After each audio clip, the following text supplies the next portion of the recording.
questions about technology, and I'm sure there's going to be a lot of interest in this one. I'll just begin with a welcome to country. I'd like to begin by acknowledging the traditional owners of all the lands on which we're meeting today, including the NatureMapr people of the lands and waters in and around what we now know as Moreton Bay, which is where I'm joining you from today. I'd also like to pay my respects to elders past and present and thank the NatureMapr people for the care they've continued to show to the earth and sea over thousands of years. Okay, as I said, today's session is about technology, in particular new technologies which are paving the way for large-scale wildlife monitoring. Acoustic monitoring, remote camera monitoring and other tools are more efficient than human observers, but are often limited by cost, technical requirements and computing power. In this session, we'll hear from ecologists using technology, both in the field and in the lab, to better understand how glossy black cockatoos are faring. My name's Jed Appleton. I've been a member of the Glossy Black Conservancy since its inception back in the noughties. I'm also Director of Biodiversity Assessment and Management, an ecological consulting firm. I'd encourage everyone to update their names in their Zoom names if they haven't done already, just with your full name and organisation. Please use the chat to introduce yourself, say hello, make a comment or ask questions, and we'll be going through those as we go along.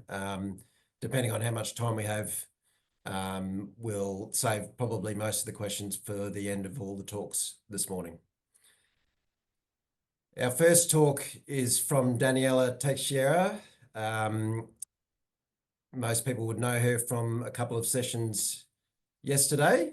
For those who don't, I'll just give you a bit of a background on Daniella. She's a conservation biologist and research fellow at the Queensland University of Technology. She was awarded a PhD in 2020 for her research on the bioacoustics of glossy black-cockatoos and red-tailed black-cockatoos. Daniella's work has been featured in global media, most notably David Attenborough's documentary Breaking Boundaries, The Science of Our Planet. Currently, Daniella co-leads monitoring programs for red-tailed black-cockatoos in Victoria and South Australia and glossy black-cockatoos in Queensland. She's a member of the Glossy Black Conservancy since 2016. And she led the recent revision of the Glossy Black-Cockatoo Conservation Guidelines. And she was also a co-author of the Glossy Black-Cockatoo and Red-tailed Black-Cockatoo accounts in the Action Plan for Australian Birds in 2020. She's a scientific member of the Glossy Black Conservancy and the Southeastern Red-tailed Black-Cockatoo Recovery Team. And beyond black-cockatoos, her research focuses on developing and applying acoustic methods for large-scale biodiversity monitoring. She's currently an ARC Industry Fellow, and she works closely with the conservation NGO Bush Heritage Australia to research new tools for tracking ecological change through sound. Unfortunately, something urgent came up for Danny today, so she's pre-recorded her presentation. And I'll point out that Mike Barth, who's also presenting in this session, works with Danny on acoustic monitoring, so should be able to answer any questions after this presentation. Thank you, Sam. Hi, everyone. Thanks for being here. In this talk, I'm going to give you a quick overview about tools and methods for acoustic monitoring and how that applies to glossy black cockatoos. For those of you who weren't around for my talk yesterday, I'll just quickly reintroduce myself. So my name is Daniella Teixeira.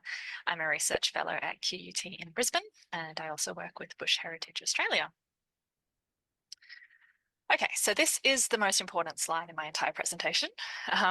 There's something I really want to stress. So before you deploy your first sound recorder, before you head out to the bush, before you do anything, I really want you to get clear on your question. What is it about glossy black cockatoos that you want to know? Why are you putting these sound recorders out there? And get really specific. What data are you going to collect through the audio, and what are you going to know? And I can't stress this enough because this basically influences every other decision that you'll need to make. So it influences which sound recorders you'll purchase, where you'll place your sound recorders, how many you need, how long you record for, even what analysis methods you apply. So please really take some time at the start to get clear on what you want to know. Okay, so hypothetically, we've got our question sorted. We know our objectives of the project. Now we need to establish what are the target sounds. And so you might say, well, I just want to find glossies. So any sound that glossies make, right? Well, sometimes it's not quite that simple. The image there that I have on the right is some work from my PhD research on the Kangaroo Island Glossy Black-Cockatoo. And those grayscale thumbnails are each a spectrogram, which is how we visualize sound. And each of those spectrograms, which are labeled A through to O, is a different call type given by glossies at nests. So this actually doesn't even include call types that they give in other contexts. But I just put that there to highlight for you that there's a range of call types that these birds make, and each of those call types means something different, and they're given in specific contexts. So depending on what you want to know from your data, you would need to think about which call types you're interested in. In the simplest sense, you might just be trying to establish the presence of the birds in a place, nothing more than that. And sure, in that case, you might be interested in just any call type of these birds, and you're not going to exclude any from your analysis. Fair enough. If you want to do some kind of formal occupancy modeling, which was the subject of my talk yesterday, in that case, you'd be looking at contact calls or any kind of call that indicates that the birds are actually using a site. So you would be excluding things like a single flyover call because that doesn't indicate that the birds are actually using that place.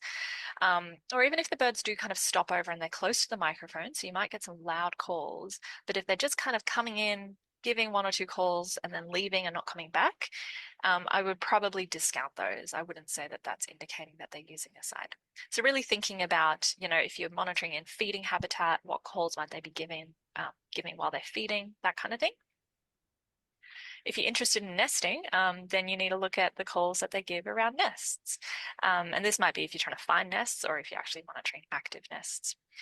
So this would include like the female begging call, potentially the male courtship display call, although that can be given in other contexts. Certainly the nestling calls once the nestlings grow large enough to vocalize. And you would discount calls that just indicate flocks of birds, say in the distance or at a drinking site nearby. Those call types wouldn't actually indicate nesting, so you wouldn't want to be including those in your analysis. Okay, so a big question I'm always asked is which sound recorder should I purchase? And there's many things that go into this decision. Like I said, how far do you need to hear? And this doesn't apply so much to glossies as it does to other species because glossies can be fairly loud. I know relative to other cockatoos, they're not that loud, but relative to like tiny little songbirds, they can be quite loud. So all of the sound recorders that are commercially available will be able to detect glossies, no problem. But if you really want to detect them at far distances, you're going to need higher end options because they have much more sensitive microphones. But really the two biggies here are how many recorders do you need and what's your budget? Because those are inherently traded off. So you really need to think about the question that you're trying to answer. So how many recorders do you need to answer that question? So what's your sample size? And then sort of work backwards within your budget. So very, very important to establish that upfront. Equally, how long do you need to deploy your recorders for? So if you're just trying to find them over a couple of days, the cheaper options might be okay. But if you want to leave them out there for several months, if you need multiple SD cards because you're going to be recording all day continuously, then you're going to need some higher end options. And then lastly, how flexible do you need the recording schedules to be? So all of the commercial devices do allow you to program the sound recorders to record at particular times of day, but the higher end options do allow you a lot more flexibility in that. So just to step through some of the popular sound recorders out there that you might be interested in purchasing. So first up, we have the Audio Moth, which is quite a cheap device. I think it retails around 50 to 70 US dollars, and they're fairly small. They fit sort of in the palm of your hand. So you can certainly deploy a lot of devices for less money. They are slightly less robust than some of the other options out there, but I think the biggest limitation of these recorders is that the sound quality is definitely not as great. So I know some people who won't use them at all because of the poorer sound quality. I think for glossies, like I said, they'll still be detectable by audio moths, probably just not quite as far. So that's the main limitation. A step up is the Songmeter Micro, which is sort of a competitor for the Audio Moth, I guess. They're still really small, a bit more expensive, a bit more robust though, and I think they do have more flexibility in their recording schedules. So I think actually you can program them from your smartphone, which I mean is a neat feature. But I think for the price, they still have relatively poor quality compared to the more expensive devices. So I probably would choose an Audio Moth over the Songmeter Micros, but keen to hear from others if they've had good success with them. These are some of the mid-range options. So the Cornell Swifts, the Songmeter Minis, and the Titley Chorus. So these devices all have external microphones. So the sound quality is definitely better than the Audio Moth. And the Chorus recorder, I haven't used it myself, but I believe it has ultrasonic capabilities, which doesn't apply to glossies because glossies call within that frequency range of human hearing. But if you want to use your recorders for bats or some insects as well, then you might consider the Chorus. I haven't used any of these devices apart from the Swifts, and in my experience, the Swifts were quite buggy. We've had a lot of failure rates, but I believe this is improving. I think they're actively working on these machines, and that's great because they are sort of several $100s, which is still several $100s cheaper than the higher end option, so they can be a more affordable option. But really, these are the market leaders and definitely give you the best performance. So we have the Songmeter SM4s and then the Frontier Labs Bar LTs and Solar Bars. You can leave these recorders out for a very long time. They also have external microphones. They have multiple channels, so you can record, from 2 different microphones at once if you want to. Probably don't need to do that in most cases for glossies. I personally use the Frontier Labs machines because they're a Brisbane-based company and I have a rapport with them. And it's fairly easy if you need any kind of repairs or anything. You can kind of just call them up or pop around. And really, really good devices. But all of these are the most expensive, so you're looking probably at least $1,000 per device. Okay, so you've gone out, you've collected all of your data. Now what? And I think it's no secret that analyzing acoustic data is potentially the biggest hurdle for some people. And I would say historically that has definitely been the case, even for ecologists like me working in this space. It felt like you needed a degree in computer science to really do this properly. But that is thankfully changing. So I'll go through that in a second. I just want to say first up, before you start analyzing your data, please look at it or listen to it. There's lots of acoustic software out there. I personally use and recommend Raven Pro. I think it's almost perfect. There's a few things that I would like it to improve on, but it's almost perfect. And yeah, please just go through, load your sound files, just check that your audio isn't corrupted, that the recording quality is pretty good, that it wasn't completely obscured by wind or something else like that. So yeah, really important to do that at the beginning. And then the subsequent analysis method, again, depends on your question. Surprise, surprise. But also it does depend on, say, what computing power you have access to. So if you just have a little laptop, you might not be able to do some really big, complicated analyses, or you might need to collaborate with somebody who has access to more powerful computers. So you could just manually go through your data. So this is a screenshot from Raven Pro. You could load your sound files like this and kind of just go through them and draw little boxes around each call of glossies. The screenshot I have there is not of glossies. That's actually some work where I'm labeling all birds. That's just to highlight how many boxes you need to draw in. That's just a 4-minute segment of audio. This can be quite good, but it's really not feasible for large projects. So I think beyond recording maybe for a day or a couple of days, perhaps, manual processing is not really an option. Performance, it can be good, but I think you're still really prone to missing some stuff. So yeah, not the best option in my opinion. Sort of a step up from that is what we call template matching call recognizers. So this does use sort of the computer to go through and scan your recordings to find glossies. So the particular package I'm talking about is called Monitor, and it's implemented in R, for those of you who use R. I actually have developed a template matching algorithm for glossies from Kangaroo Island, actually. So if you're interested in using that, it is published. It's freely available on my GitHub, so you can use that. Performance is sort of okay, not perfect, but pretty good. But it can be quite slow.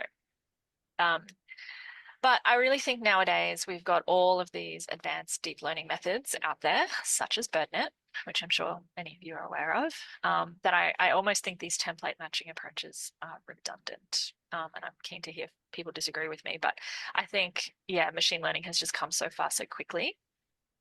So BirdNet, it's an app you can download on your phone. You can also use it as a desktop application or through Python if you wish. But it's super easy to use. You don't need to do any coding or training. It's been pre-trained on birds from all around the world.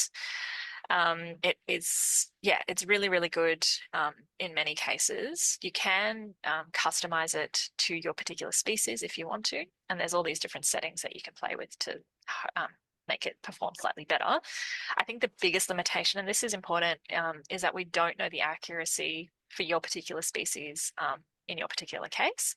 So I think definitely if you're going to use this, doing some kind of testing to understand what it's missing and how well it is classifying glossies is important.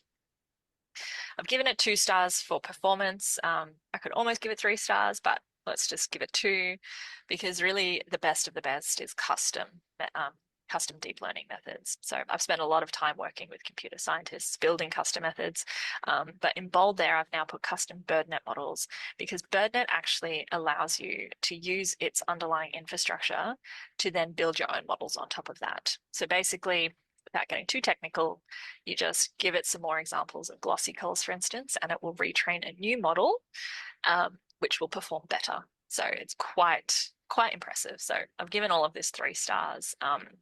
The user friendliness can be a little bit tricky in some cases, but I think particularly for BirdNet, it's just made it so easy, and there's even YouTube tutorials on this stuff now. Okay, I just want to give you a really early demo of a new platform that we're developing at QUT.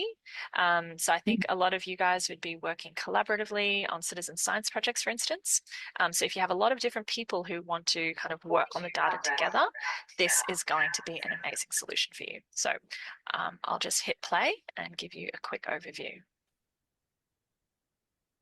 This is an example of a project that I have set up on the EcoSounds platform. So each of these thumbnails is showing me potential glossy black cockatoo calls. So the information that sits behind these thumbnails basically is all of my audio files have been uploaded to this platform. And then I've also uploaded some text files or some CSV files, which have the detections that a call recognizer has given me. So basically anywhere where the call recognizer or the AI model has scanned through my recordings and potentially detected glossy black cockatoos, all of that information is sitting behind here. So I'm just seeing those thumbnails of where those models think glossy black cockatoos occur. So up the top here, you can see each thumbnail is labeled with the species. So that is what the recognizer has returned, saying this is potentially a glossy black cockatoo. I've actually gone through, because this is audio from my PhD research, that I've already gone through these and labeled them down to the call type. So you can actually see, this is a nestling, there's a courtship call here, an alarm call, for instance. So in your case, you probably won't have that. You would just have the species. So in most cases, you're probably just going to be saying yes, no. So like a simple binary classification for that species. Yeah, so basically you've got all of these thumbnails here. You can play back and listen to them. So I'll just hit play on this one. So hopefully you could hear that. So this is labeled that as a glossy black cockatoo nestling. That is indeed correct. So I'm going to select that and then go down here and press true. And you can see now that that's a green bar has popped up. So that's basically telling me I have listened to that, I've validated it, and it was in fact correct. So that's great. So I can quickly just sort of eyeball these and see which ones were correct or which weren't. I can also select multiple thumbnails. So I'll just hold down the control key on my keyboard, select, select, select. Let's just assume I've listened to these and they're all correct. I hit true. You can see here as well, there's some keyboard shortcuts. So I could just select, I could just press Y on my keyboard or N on my keyboard, and that would populate them as yes or no. So just to show you, if I pressed false, then it would populate it as red. But actually it is correct, so I should change that to true. We can skip to the next page. It will reload the next bunch of thumbnails. So yeah, it's a really good platform, particularly if you are working with other people. So all you have to do is basically create these projects on this platform, and then have different users as part of those projects. And then you can just go online, no need to kind of be posting hard drives or other files. Anyone can just go on, log on, listen to these and just kind of say yes or no. And then the project administrators can download all of those validations at the end. So it's a really neat way for collaborating with other people. And yeah, it should hopefully make life a lot easier for many of these collaborative projects. And a bonus is that your data is securely backed up to the servers at QUT. So that's a really, really good thing. Okay, hope that was interesting. So yes, where do we store all of this data? We still recommend at least 2 or 3 backups of your data, and unfortunately, external hard drives I think are still the way to go, unless you have access to some cloud storage options through your institution. Hopefully over time, cloud storage becomes a lot cheaper. But at the moment, with the volumes of data you collect in acoustics, we still have just heaps of hard drives, unfortunately. But like I said in that video, the QUT EcoSounds platform is great because you can, yeah, basically permanently store your audio in these neat little projects. Okay, so just to summarize my recommendations, like I said, first up, be really, really clear about your research question and your objectives. For recorders, I recommend the Frontier Labs Bar LTs, or if your budget is limited, the Audio Moths. Recording schedule for glossies, I recommend continuous recording, if you can, from sunrise to sunset, or if you need to sort of maximize the length of time that your recorders are out there, just around sunset would be okay. The software, I recommend Raven Pro. For analysis, nowadays I tend to use BirdNet, but always, always, always combined with manual validation. So I'm checking my audio, and to do that, I use Raven Pro or the EcoSounds platform. And then for storage, like I said, hard drives or EcoSounds. Just to plug a paper we published a few months ago. So this is not specific to glossies, but it does sort of sum up all of my recommendations for passive acoustic monitoring programs generally. So feel free to check that out or email me for a copy.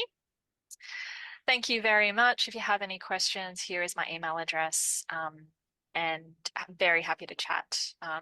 Yeah, happy recording. Thanks all.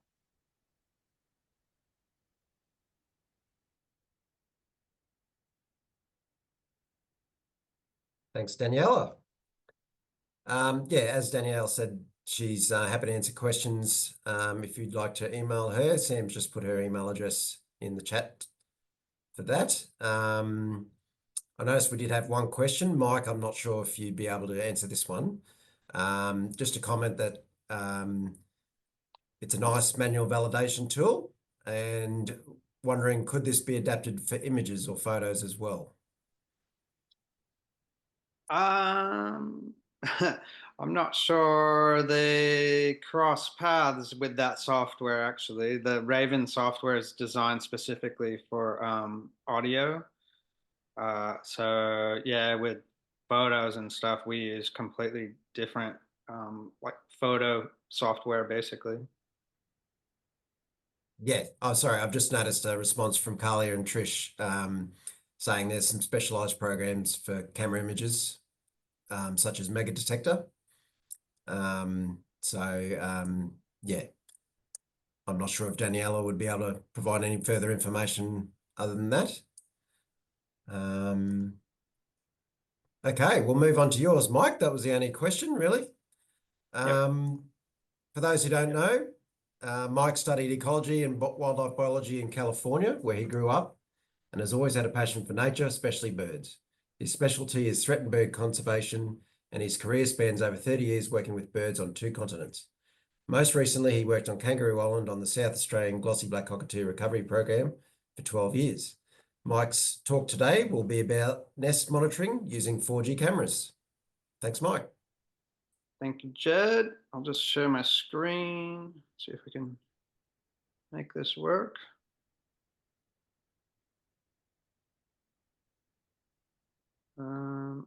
How's that? Perfect, Mike.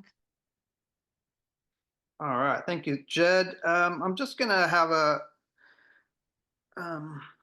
mention of some of the people that I've worked with in these recent years. So I did work on Kangaroo Island for 12 years, but in the last 3 years I've been on the East Coast working with eastern glossies in Southeast Queensland with the Conservancy and a few other groups, and also all around New South Wales with state government and some nonprofit groups as well. So in the last couple of years, I've been on a mission to find and monitor glossy black nests, as many as possible. That we will get started. So why do we want to monitor glossy nests? Over here on the East Coast, we have a big lack of knowledge around what happens at nests, where they nest, when they nest. There's a lot of information that we still need to gather.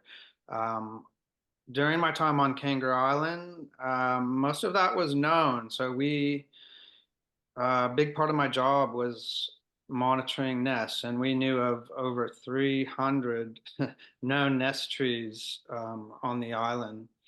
And every year, starting late January, birds would start laying eggs, and we would be making our rounds, checking all 300 nests pretty much once a month from February all the way through potentially September, October even, when nests were all finished up.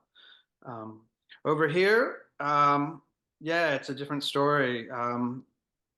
We only know of a handful of nests in Queensland. This year, I only knew of 2 active nests. There were probably, I'm sure there's more out there, but we need to find them.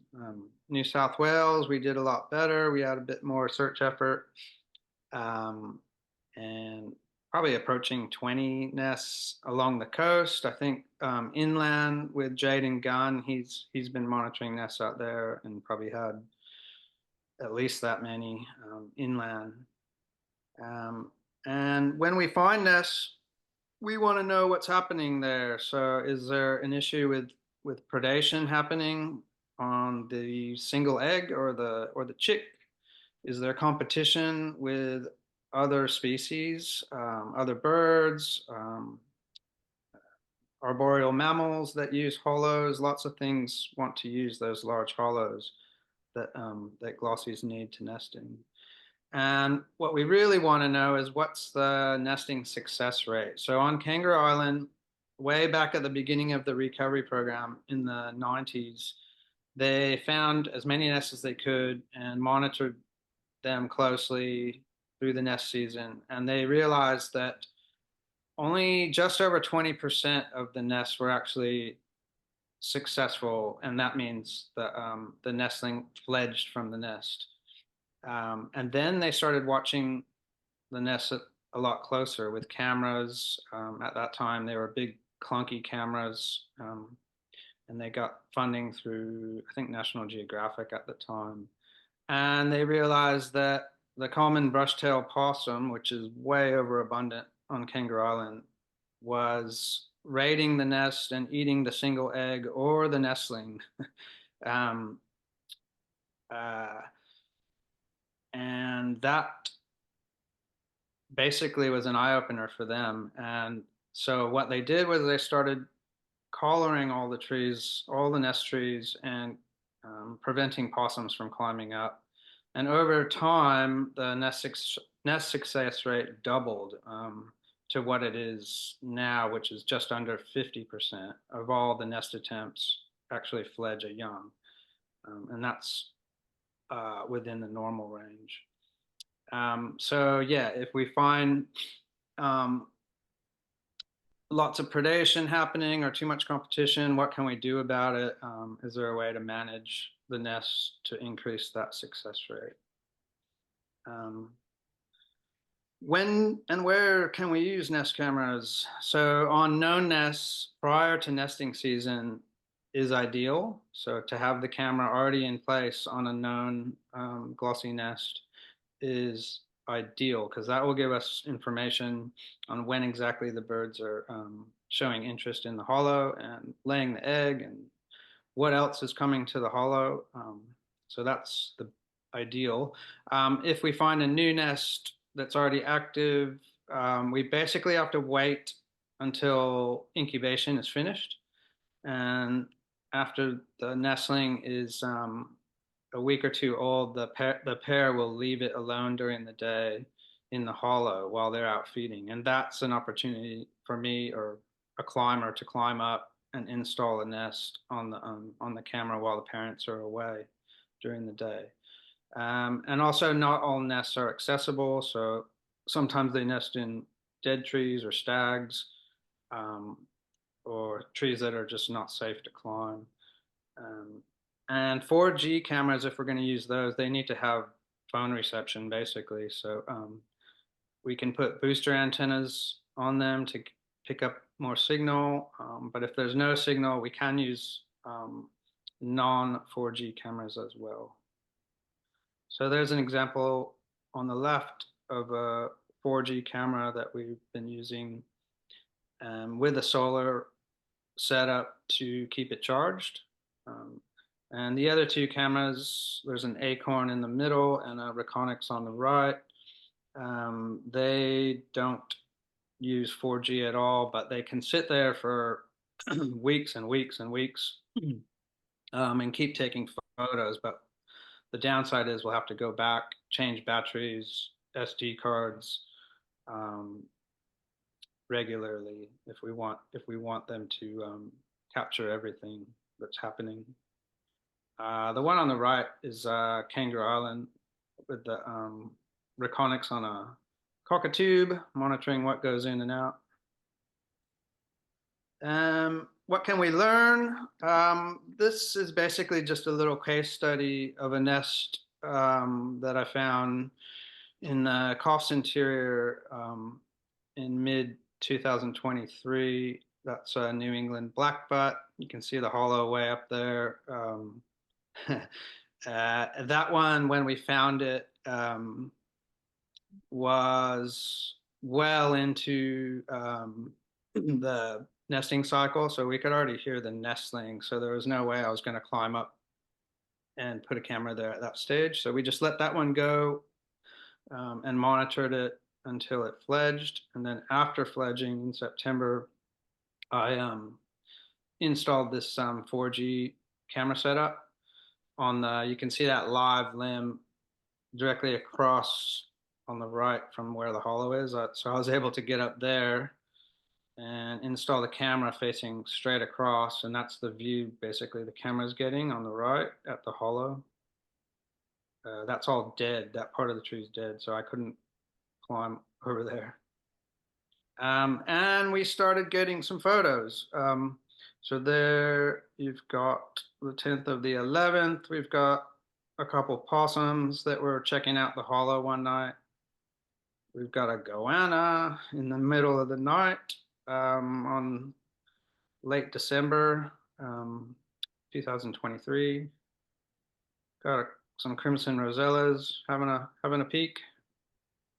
And lo and behold, we've got a glossy female. This was, I think, this is 12th of January.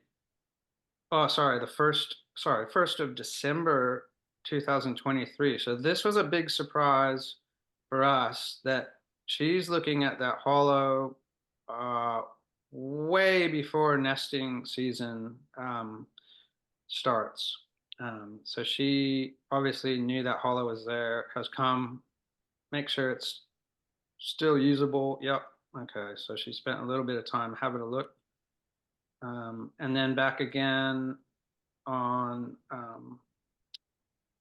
the 9th of January, actually going in the hollow, but not nesting yet. Just, we call this prospecting. So she's having a good look. She's making sure it's suitable in the lead up to nesting. 14th of Feb, same thing. She's coming back, having a look around in there. So this is just one photo of probably a series of photos of her going in and out of the hollow. And this is 4th of March. And at this stage, now she's spending the night in the hollow, and that's when the real nesting begins. When she starts spending nights actually in the hollow, not just visiting during the day. So somewhere just after this, we think she laid her egg at the kind of beginning of March this year. That's 6th of March. She's in there in the morning. So she had spent the night in there and still hanging around in the morning for a bit. At incubation stage, she'll be in there all day, basically sitting on the egg while male's out feeding during the day, and then he calls her out end of day. She comes out, gets fed by him, goes back in, and so that starts happening. Oops. So that was happening from that point on all the way, almost about a month. And I don't have all those photos in this presentation, but she's just coming out at the end of the day, sometimes in the morning, but spending all day in the hollow on the egg. And then on the 31st of March, we got this during the day. I think what happened was, as the goanna was climbing up the tree, she bolted out without even the camera catching her. It must have happened that fast. So this goanna's come up, gone in, presumably eaten the egg while she's out somewhere off to the side there and heading away. And this is her coming back later, right in the evening, in distress, looking down, and the egg's gone. And basically we've got photos of her really agitated all night long on this evening, the evening that the egg was predated. And then the next morning she took off and never came back. So we documented a nest failure basically with that camera. And Mike, just giving you a couple of minutes warning. Okay. Even after that, this goanna, I don't know if it's the same goanna, but we've got another goanna later in April that's in there during the day. So we obviously know now that goannas can be a problem for glossies. And that's the 22nd of May this year later, and possum in the hollow. That's another potential nest predator we know. So the cameras are telling us a lot about what is happening at this nest, and it can with any other nest too. This is a different nest in the Northern Rivers that I had a camera, not a 4G camera on, but it shows sulfur cresteds visiting the hollow, and they can actually cause nest failures as well if they want to take the hollow when they start nesting in early winter or midwinter. They can actually crush eggs or kill chicks and toss them out of the hollow. So I'd love to know if that was an issue around here. This is a 4G camera just on a drinking site. So we've got other ways that we use these 4G cameras too. So this is in someone's backyard in a pond, on a pond, and it's just a useful way for us to know how many glossies are coming and going. And then also we're using it to identify nesting behavior and to see if any of these pairs that are coming in are nesting nearby, so we can go out and try to find the nests. Learnings, basically we need to I think we need to find and monitor more nests just to increase our knowledge base and figure out what that nest success rate is, and if the nest success rate is low, what can we do to manage that? And one thing we did on Kangaroo Island, like I said, was collar the trunks on the nest tree, so that would stop possums and goannas from getting up to the hollow. I think that's about it for me. Thank you. Thank you, Mike. Obviously some great photos there. Couple of themes in the chat, just a bit of interest in the early prospecting. Just one question there about how common that early prospecting is, and particularly as early as December. Is that quite a rare thing to see? I had experience on Kangaroo Island with cameras too. They weren't 4G, but they were Reconyx cameras that we had running over a couple of years of nesting. And no, so we were surprised that how early some females would show up and prospect the hollows, 2-3 months before they actually laid an egg. But they would only come and visit briefly and just have a look. And I suspect they're probably checking lots of different hollows in their little nesting area, not just that one. So that's what they do is they go around, and it's the female that decides where she's going to lay her egg. So so it can happen, yeah, 2-3 months ahead of egg laying. Mm-hmm. Okay. Did you get any photos of the male visiting the hollow as well? There were some photos where he's off to the side. So males, I've never, in 15 years of watching Glossy's nesting, I've never seen a male go into a hollow. They just don't. It's women's business in there, and male's job is to provide food to the female while she's incubating. And at the end of the day, every day while they're nesting, he regurgitates food to her, and he also warns of danger. So he'll roost right nearby and make sure the female goes into the hollow safely every evening. Okay, interesting. Janet and Liz are both interested in whether there's opportunities to prevent goannas predating on the eggs. Do collars work for goannas like they do for possums? Yeah, for sure. Yeah, so we have collared some nests, and they did prevent predation from goannas. But now that we know it's definitely an issue, we'll look at that as an option. Sometimes trees are difficult to collar, just the way that they're the structure of the tree. Sometimes you get trees that canopies touching that bridge across. So especially for possums and arboreal things, they can climb across the canopy right over to the tree you're trying to protect. But a collar really helps, and it really would help with goannas just going straight up the trunk. Yeah. And just one final question for the moment. There's some research that shows gang cockatoos prepare 2 hollows prior to selecting one. Do you know if glossies do something similar?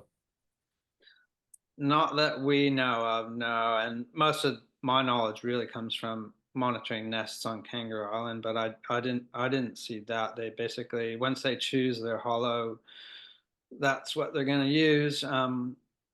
If they fail at egg stage, we know that they can potentially try again a second time, so the female can lay a second egg, but only when they fail at egg stage. And we even saw known females with bands on their legs on KI that had 3 attempts in one nesting season. Okay. Thanks very much, Mike. We'll leave it there. No worries. Our next presenter is Aaron Clausen. Aaron's the founder of NatureMapr, Australia's expert verified citizen science platform. Aaron was has been busy trying to make it easy to get important plant and animal information through to decision makers since 2013, when he accidentally trampled upon a colony of the critically endangered Canberra spider orchid. NatureMapr data is now trusted and ingested by the ACT Government, New South Wales Government Biodiversity Conservation Trust, Commonwealth Biodiversity Data Repository, and the Atlas of Living Australia. Aaron is going to be speaking today about making it easy to collect glossy records and get the data to decision makers. Thanks, Aaron. Thanks heaps, Jed. Thanks, everybody. Just share my screen, one sec.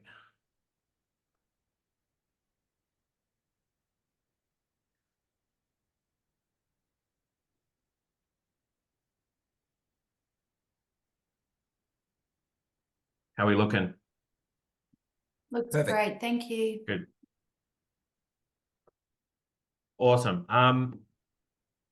Yeah, definitely keen to take questions as we go along. So if people are happy to throw things into the chat, and I'll definitely do my best to get through them and spend a bit of time if there's any specialist topics or areas of interest for you guys.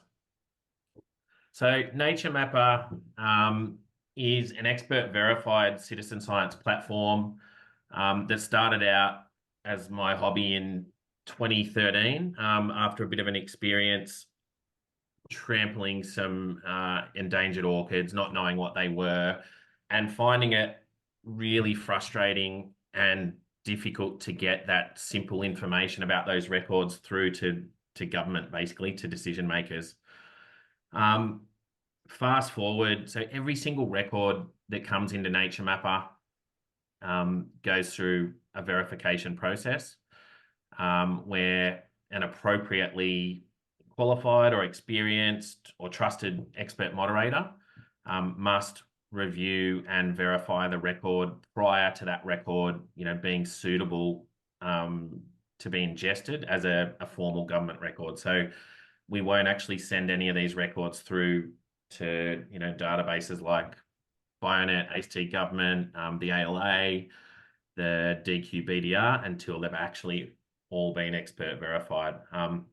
That's a really rigorous kind of process that we've been designing and shaping and iterating on to bed in and improve over many years to the point now where it's heavily trusted and a really positive development for the NatureMapr community in the past, I'd say, couple of years is that we're now trusted by the Commonwealth. So not sure if everybody's aware of the biodiversity data repository, which is a large scale biodiversity database that DQ are designing and standing up at the moment.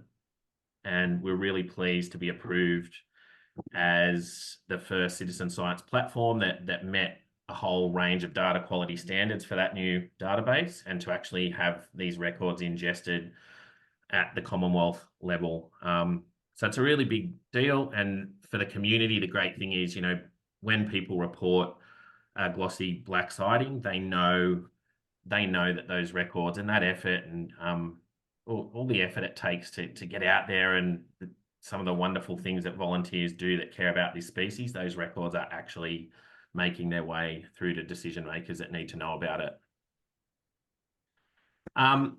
So Glossy's in the Mist is a pretty inspirational little, but it's not little anymore. It's a bit of a movement now. It's really a partnership between some incredible volunteers and with support from the New South Wales Government, doing some fantastic work to turn things around for this species.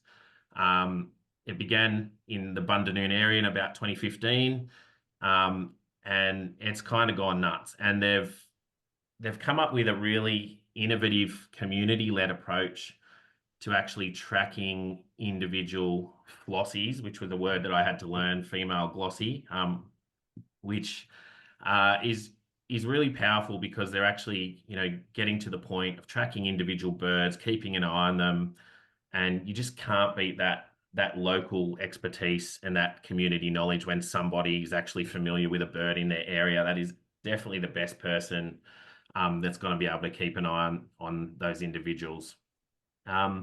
Thanks to some leadership and backing from the New South Wales Saving Our Species, that's actually enabling this project to keep on innovating and push forward and try some really cool new things in the tech space. Citizen science is definitely a team sport. So you need a few important ingredients. You need them all working together to make this thing successful. I've seen it over and over that the most successful projects always have leadership and buy-in from government. Not only because, you know, the project needs that support and that level of visibility, it also needs funding, but it also, the badge of government and having government wanting to be involved is a massive motivator for people in the community. If I'm going to spend my time and contribute to this data, and I know that it's actually getting straight into the desks of those decision makers, that's a massive motivator for the NatureMapr community and our citizen scientists. So we do want to give a quick thanks to Kelly Roach, Lauren Hook, Lorraine Oliver, with some pretty good support behind this project, which has enabled this work to kick off. When you talk about community, really, you can't get any better expertise than members of the community in their local patch. They know it better than anybody else. They're committed to the cause, and they're basically the source of truth. So when you bring those two things together, that to me is the holy grail. That's people out there every day. They'll know if a bird doesn't show up a particular day, or if a bird, you know, shows up with a new partner or some unusual pattern. That's exactly the information that decision makers need to know about. And tech is the other component that's trying to, you know, be a conduit and trying to bring this together and I guess make it as easy as possible, so it's not cumbersome and so it's a streamlined experience. You know, I know from my own experience that when I go on a bushwalk or I'm out, you know, reporting whatever it is, rare plants or animals, you just want that reporting process when you're using a smartphone app or you're coming back on the website, you know, back home. You really just want it as streamlined as possible with the least number of clicks, with nice kind of, you know, auto-populated fields as much as possible. Otherwise, people just won't do it. They'll just, you know, too hard, too annoying. So it's something we're really, really big on with this project, and we definitely rely on that feedback from the community. So if people kind of get in touch with us and say, you know, I was trying to report a glossy in my area and I noticed this particular part of the app could be improved, that's the kind of feedback we definitely are keen to hear, and we definitely listen to basically keep iterating on this project. New South Wales Bionet. So most people, I think, in the New South Wales region are definitely familiar with this database. It's really the trusted source of truth for decision makers in New South Wales. And that reputation that Bionet has really come about because it has had fairly high levels of rigor and data validation applied to it, and you know, protecting the data quality of that database. So largely, if you talk to people in New South Wales, councils, state government, it's a very trusted database. People do use it directly for decision making. So in so many discussions I've had with people, it's really apparent that when you're talking about things like development applications, prescribed burn planning, if these important records aren't actually getting into Bionet, and you know, there's all kinds of things people can do with glossy records. They can share it with their friends on social media, which is like, it's kind of inspirational and it raises awareness. But if these records are not actually getting into Bionet, it's basically a tragedy. They're basically invisible to decision makers because they're just getting an extract from Bionet, they're going out to do their job, and sorry, your record's not in there. And to me, that's a bit of a tragedy. So it kind of makes the whole effort of collecting that data wasted. And So we're super excited about this partnership with Bionet to get that feed in place. And we attended recently a Bionet strategic planning session, and we're doing a lot of work with the Bionet project team to establish an automated feed from NatureMapr into Bionet. Some really simple examples of some of the work that's going on, because Bionet has always been treated historically like more of a professional database. A really simple thing is Bionet records must have a first name and a last name. It's mandatory for every record. So then we're able to do some work back on the NatureMapr end to ensure that our contributors enter in their name and their contact details, because this is actually going to become a formal record. It's not just some username on the internet has uploaded a random record. This is becoming a formal record. So there's a little bit more structure and rigor around it. And field mapping, things like tracking of she oak trees or nesting or breeding values, and ensuring that additional rich information submitted by citizen scientists actually maps to the correct fields in Bionet, so that it isn't lost, and the record isn't, I guess, dumbed down in a sense, or rounded down, and with information being lost as it progresses from one database to the next. So just at a glance, where we're at the moment with the Glossies in the Mist solution, it's essentially a web-based data collection form, which I'll show you a little bit later in the slide. There's also the option to upload via the NatureMapr mobile app.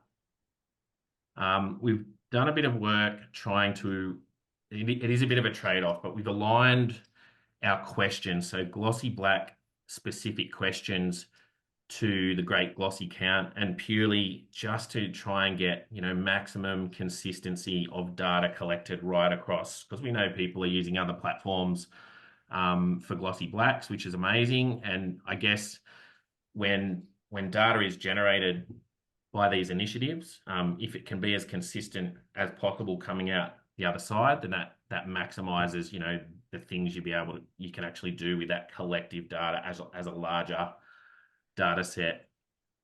And the other trade-off is if we keep adding more and more and more fields, then maybe there's a tipping point where the form becomes a bit too cumbersome, and you might lose certain volunteers or contributors because it kind of takes too long. So we're definitely trying to strike that balance with usability. There's some incredible community expertise and artifacts that have come out as a result of this project.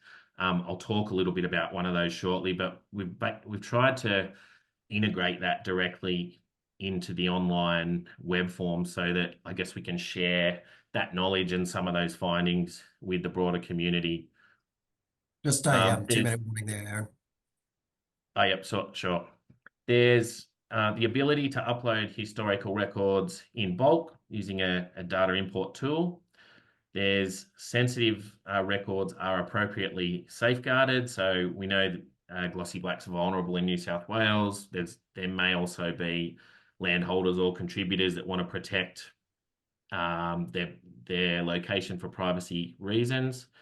And the records all go into the project's own dedicated collection, where the information can be viewed and easily exported. Every single record is verified by an expert moderator or a Glossy in the Mist moderator. And I think for me, the clincher is that the records are actually getting into Bionet, the BDR, and the ALA. So we're taking a really iterative and collaborative approach here. So we're definitely seeking information from the community. We really encourage people to visit the working prototype, which is live at the moment. So it's glossiesinthemist.naturemapr.org.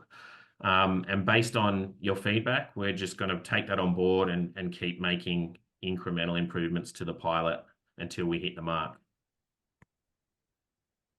This is a little bit of a preview. So that's the web form. It works on large devices. It's also mobile friendly if people visit via their phone. There's a new look mobile app coming in a few weeks. So before Christmas, we'll hopefully release that out into production, which should make the whole process really nice and streamlined. These are what our Glossy specific Glossy in the Mist survey questions look like. And we've incorporated, this is like a version 1, but it's the ability to track the individual flossies.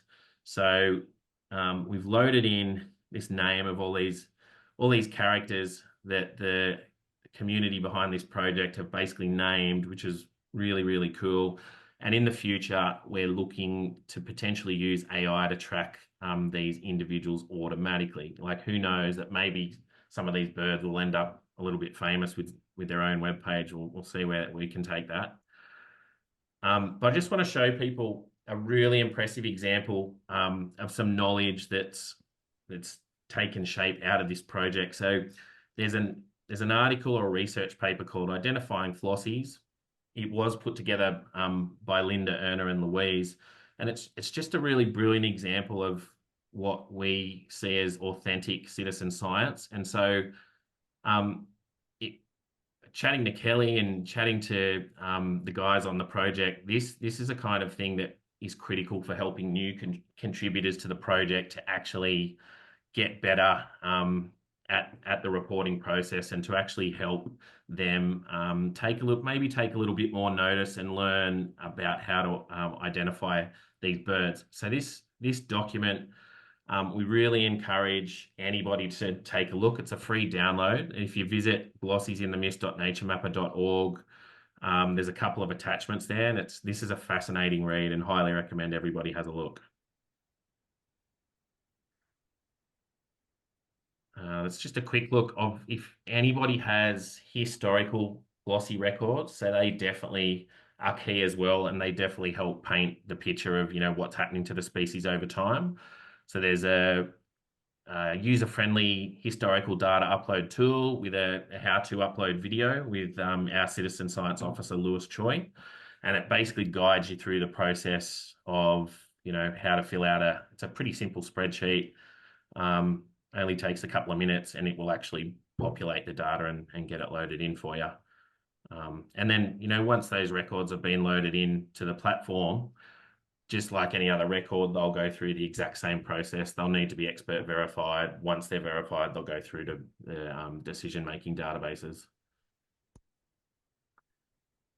Just wanted to touch a little bit on sensitive data handling. So NatureMapr employs a sensitive data handling framework. So we know we don't want nesting and breeding site locations out in the general public. This is a vulnerable species, so it's treated accordingly.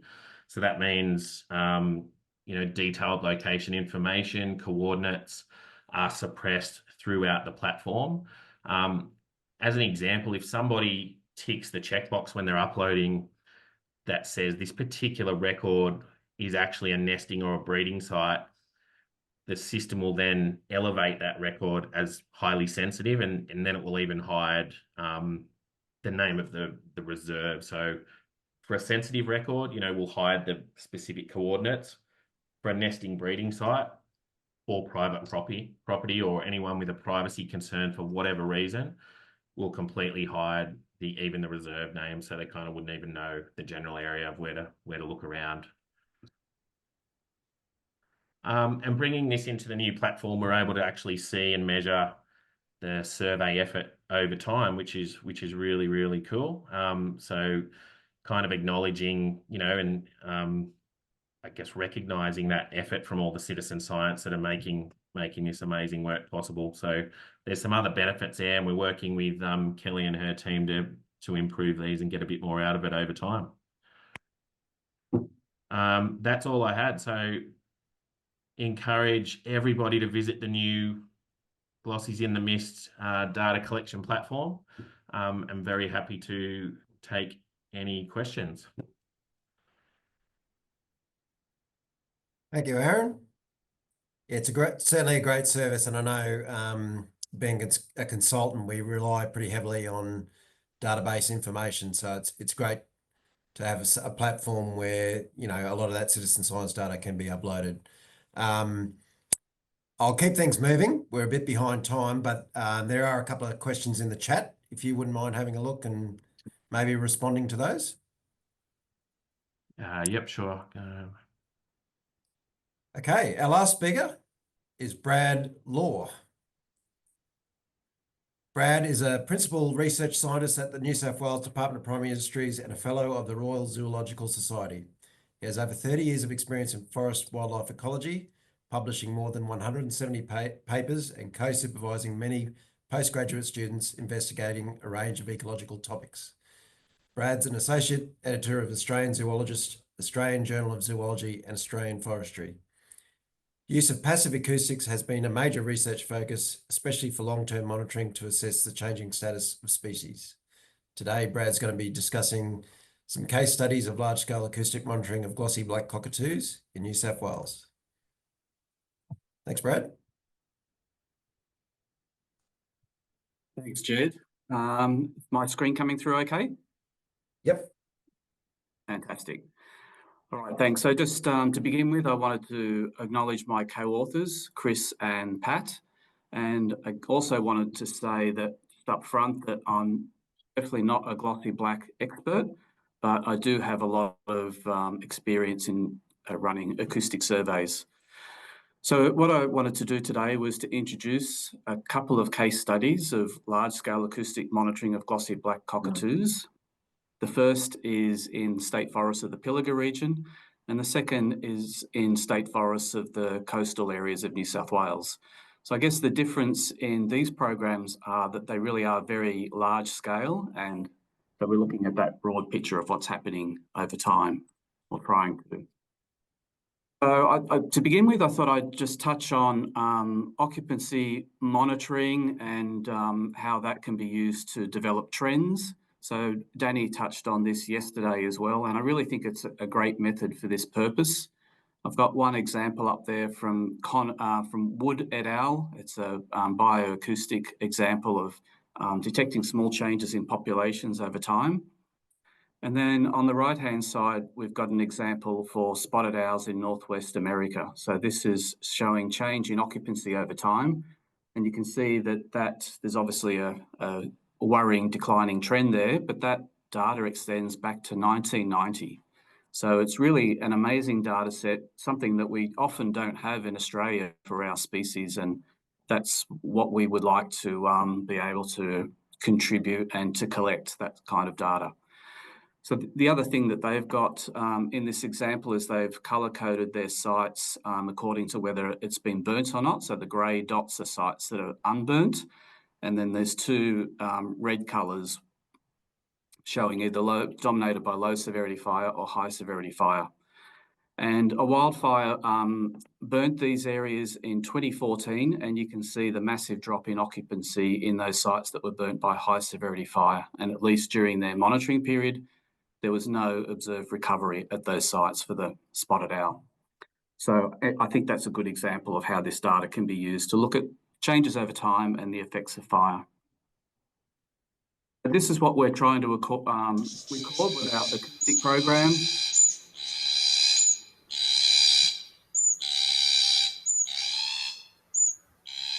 And I'm sure you're all familiar with.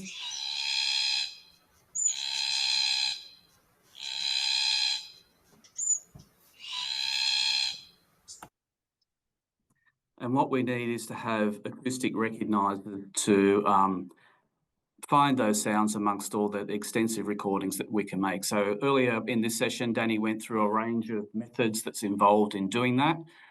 We've essentially followed a similar approach, but we've used different software. We use Avians, which is an open source, free to download software for this purpose. It's quite user-friendly. It's good for ecologists like me. And it has the advantage that it does have AI algorithms built into it. So you can develop your recognizer, and it also has a really nice interface for validating the results of those recognizers.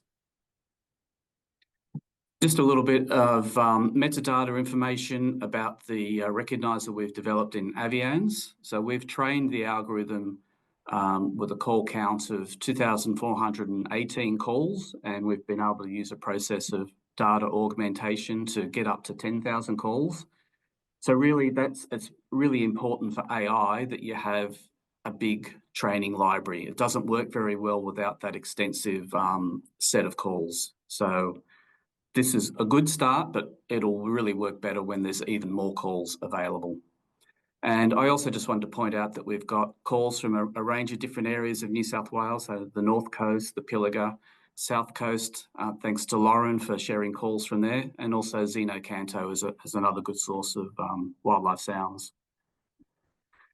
So just moving on to our first case study area, which is the Pilliga State Forests. This is an area that occurs in northwest New South Wales. It's a massive area of forest, 535,000 hectares, and about half of it is state forests. And there's a fauna monitoring program that happens in the forests out there. So that involves acoustic, ultrasonic, and camera monitoring in the spring of each year. And under the current design, that's been going from 2018 to 2023, although 2 years were missed during those La Nina years where a lot of rainfall meant that there were floods and the forest couldn't be accessed for monitoring. So there are 48 sites spread across the Pilliga State Forest, and they're set on a 5-kilometre grid. So it's systematic monitoring to cover the whole of the forest. And we also have 2 subplots per site, so devices are set at each of those subplots. It incorporates a rotating panel, so it means that it does take a few years to get through to survey or monitor each of those sites. And the devices are set to record for a 2-week period. This is a little snapshot of some of the results from that. We have 4 years of monitoring under the current design. We've recorded 1,058 glossy black calls across 50 subplots.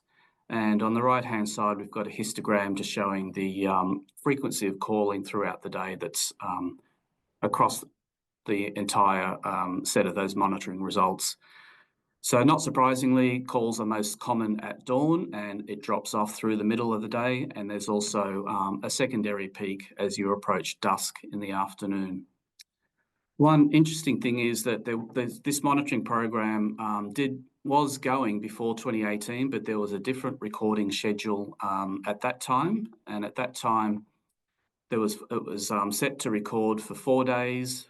We had continuous recording for 10 minutes every hour during the day and also for the hour at dusk and dawn.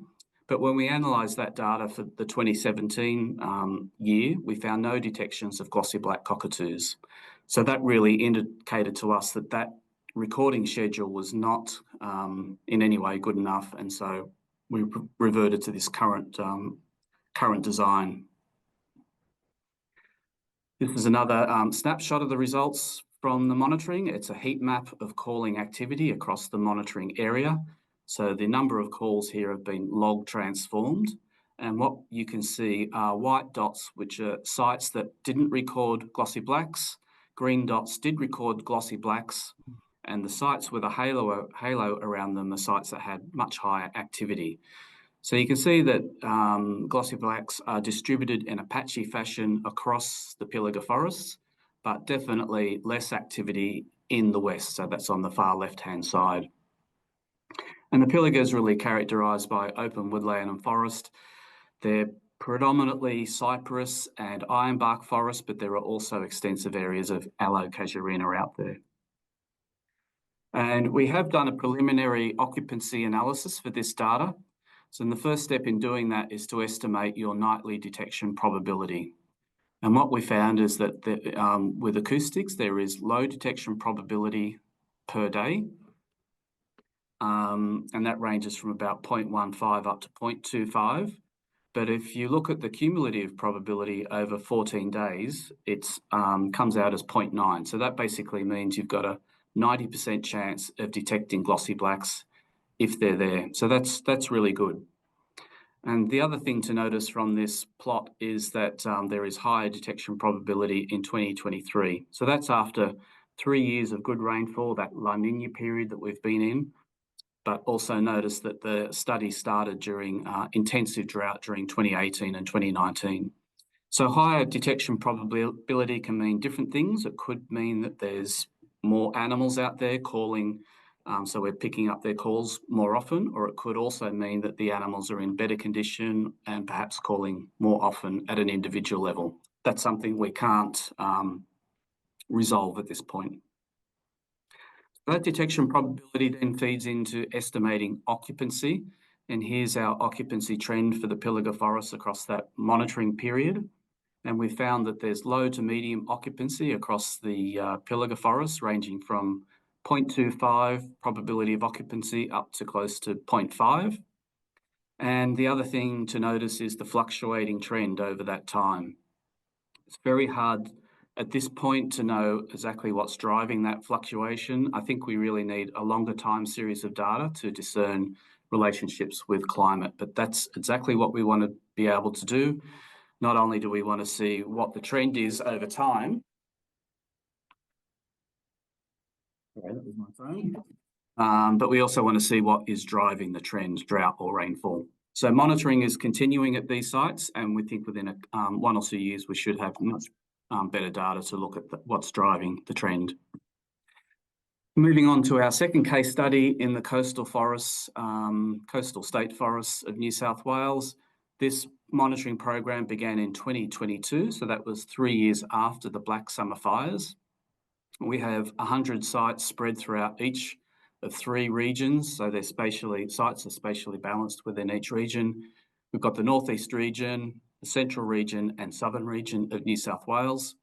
Again, we have 2 subplots per site, like in the Pilliga, and a rotating panel.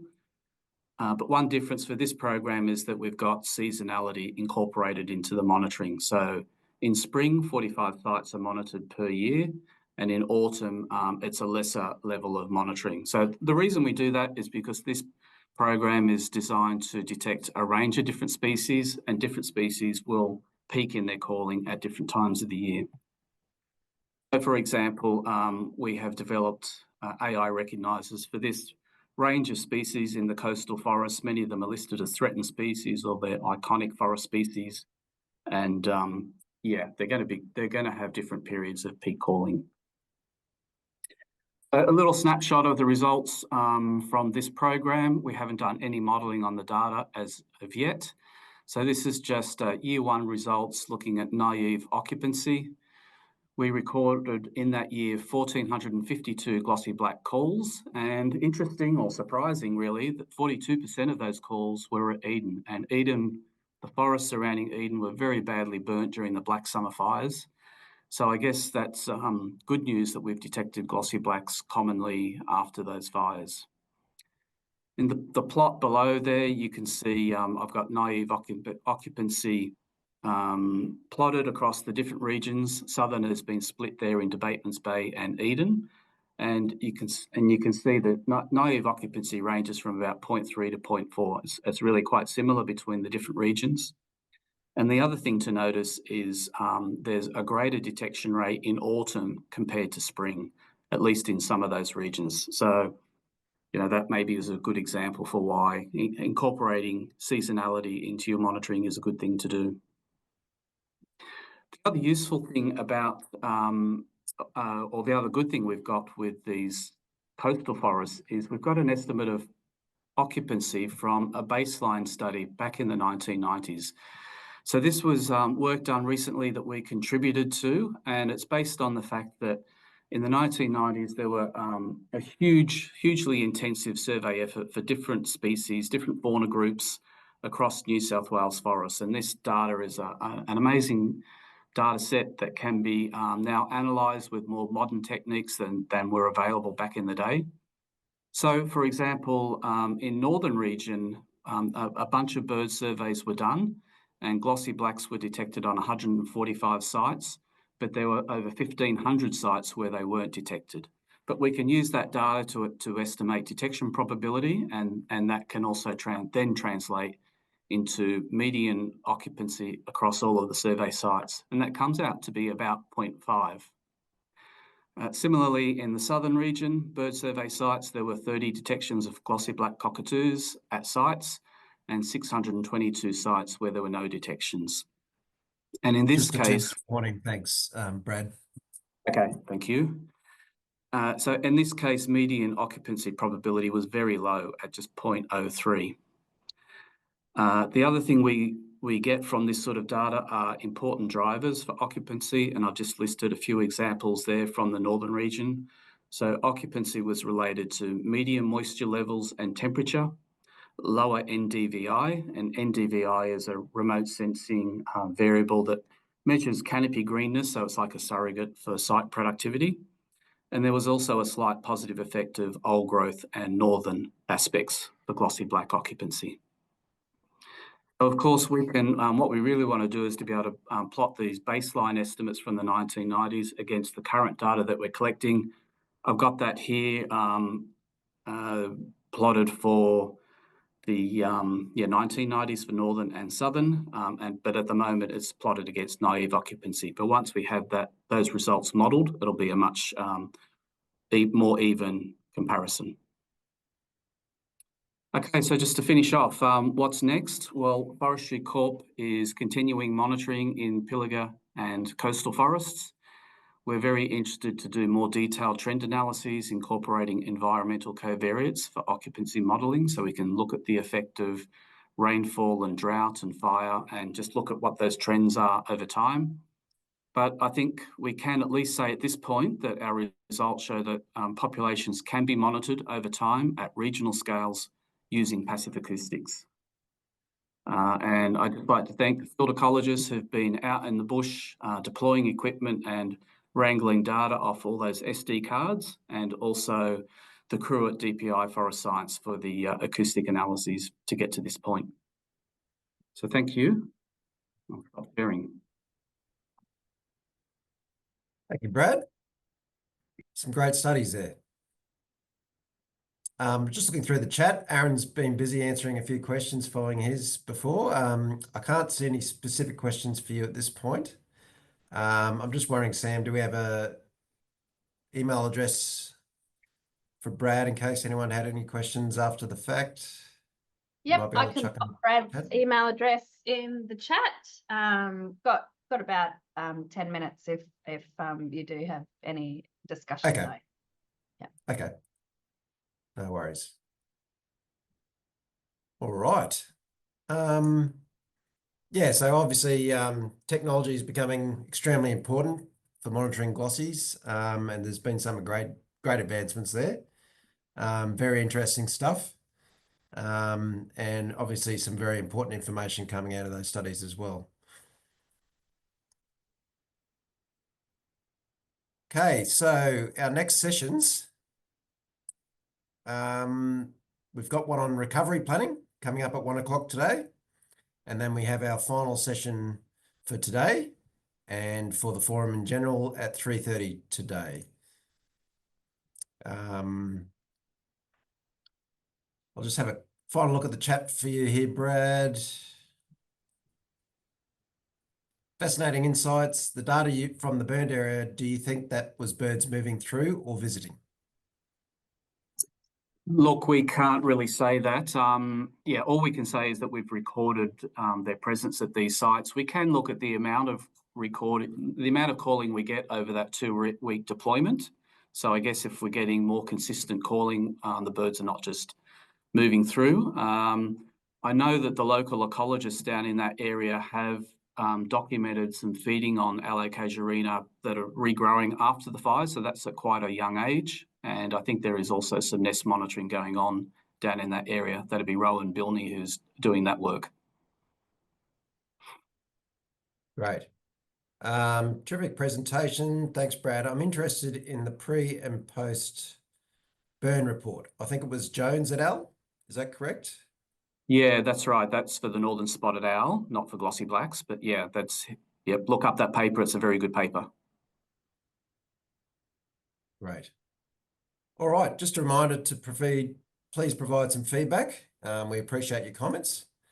Thanks to all our speakers today, Mike, Aaron, Brad, and Daniella. And we hope to see you all at the next session. Thank you.